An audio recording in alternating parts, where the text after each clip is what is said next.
ایک اور حدیث ہے صحیح بخاری میں نبی کریم صلی اللہ علیہ وسلم کی کہ آپ نے ایک خواب دیکھا، اور انبیاء کے خواب سچے ہوتے ہیں، تو آپ نے خواب میں کچھ چیزیں دیکھی جو بڑی انہونی سی تھیں۔ آپ نے دیکھا کہ دو شخص ہیں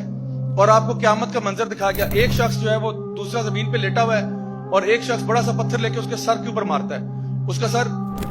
جو ہے نا کچل دیا جاتا ہے، پھر وہ دوبارہ پتھر اٹھاتا ہے، جب تک اٹھاتا ہے اس کا سر واپس آ گیا، پھر اس کا سر پیستا ہے، تو بار بار اس کا سر جو ہے وہ پیسا جا رہا ہے۔ ایک اور دو شخص دیکھے جس میں سے ایک شخص ایسے آگے لیٹا ہوا ہے، دوسرا جو ہے ایک ہک اس کے یہاں پہ ڈالتا ہے اور اس کی پوری چیکس کو پھاڑ دیتا ہے، پھر اس سائڈ پہ ہک ڈالتا ہے، یہاں سے چیکس پھاڑ دیتا ہے، پھر نیچے ہک ڈالتا ہے، نیچے سے منہ کھول دیتا ہے، پھر اوپر سے ڈالتا ہے، اوپر سے منہ چیر دیتا ہے، اور جب یہ کرتا ہے تو پھر اس کا منہ واپس آتا ہے، پھر وہ پروسیس ریپیٹ کرتا ہے، ادھر سے منہ پھاڑتا ہے، ادھر سے اوپر نیچے، یہ پروسیس بار بار آپ نے دیکھا۔ بڑے خوفناک مناظر دیکھے آپ نے، صحیح بخاری کی حدیث ہے۔ پھر فرمایا کہ آپ نے دیکھا کہ کچھ لوگ ہیں جو برہنہ حالت میں ایک تندور میں ان کو پکایا جا رہا ہے، مرد اور عورتیں، ایک بڑا سا تندور ہے، اس کے اندر ان کو پھینکا ہوا ہے، اور ان کی چیخوں کی آوازیں بہت دور سے آ رہی ہیں، یعنی وہاں پہ ڈسٹینسز اتنے ہیں لیکن کہاں دور تک ان کی آواز آ رہی ہے۔ پھر آپ نے دیکھا کہ ایک شخص ہے جو کہ پانی میں تیر رہا ہے، یعنی ایک ایکچولی خون کے دریا میں خون میں تیر رہا ہے، اور جب خون میں تیرتا ہے تو ایک پتھر ہے جو اس کے منہ پہ مارا جاتا ہے، جب وہ جو ہے نا کنارے پہ آتا ہے، تو جب پتھر اس کے منہ پہ پڑتا ہے تو وہ اس کی بلو سے بہت پیچھے چلا جاتا ہے، پھر وہ پتھر کو اپنے منہ میں لیے واپس آتا ہے، ایک شخص جو کنارے پہ کھڑا ہے وہ پتھر دوبارہ اس کے منہ سے نکالتا ہے، پھر اس کے منہ پہ مارتا ہے، اور اتنی زور سے لگتا ہے کہ وہ دور چلا جاتا ہے، پھر وہ منہ کو پتھر میں لیے جو ہے نا دوبارہ سے واپس آتا ہے، پھر وہ یہ پروسیس ریپیٹ ہو رہا ہے کہ بار بار وہ اس خون کے دریا میں تیر رہا ہے، آگے پیچھے بار بار مار بھی کھا رہا ہے اور بار بار پتھر واپس بھی لے کے آتا ہے۔ پھر آپ صلی اللہ علیہ وسلم نے دیکھا کہ ایک بہت ہی بھیانک شکل کا ایک شخص جو ہے وہ ایک آگ کے ارد گرد دوڑ رہا ہے، ایک بیس نما چیز ہے، بڑے خوفناک سا شخص ہے۔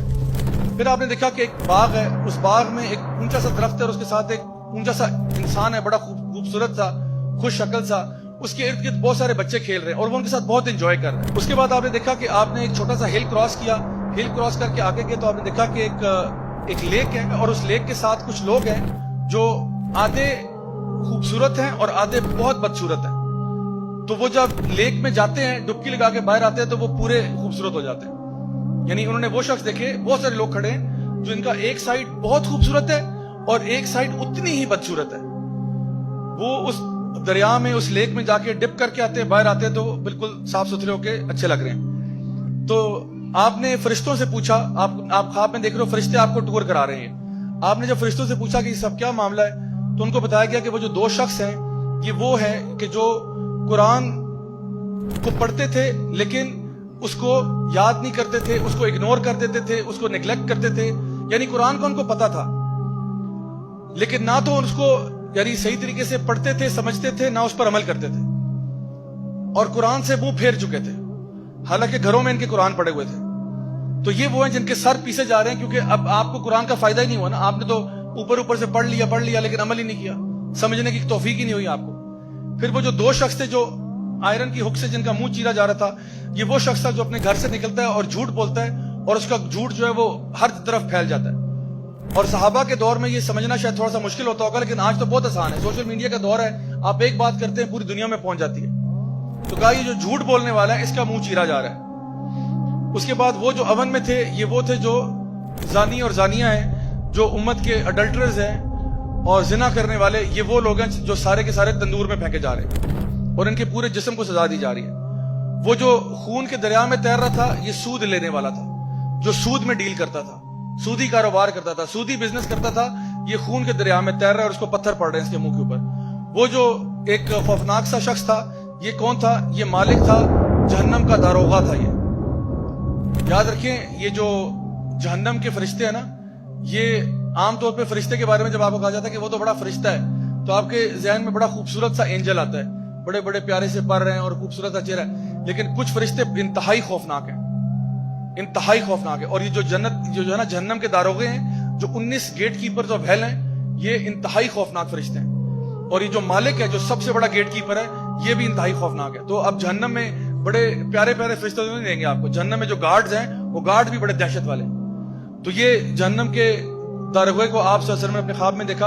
اور وہ جو لمبا سا شخص تھا درخت کے پاس بچوں کے ساتھ کھیل رہا تھا یہ ابراہیم علیہ السلام تھے، اور یہ ان بچوں کے ساتھ کھیلے تھے جو فطرت پر مر جاتے ہیں،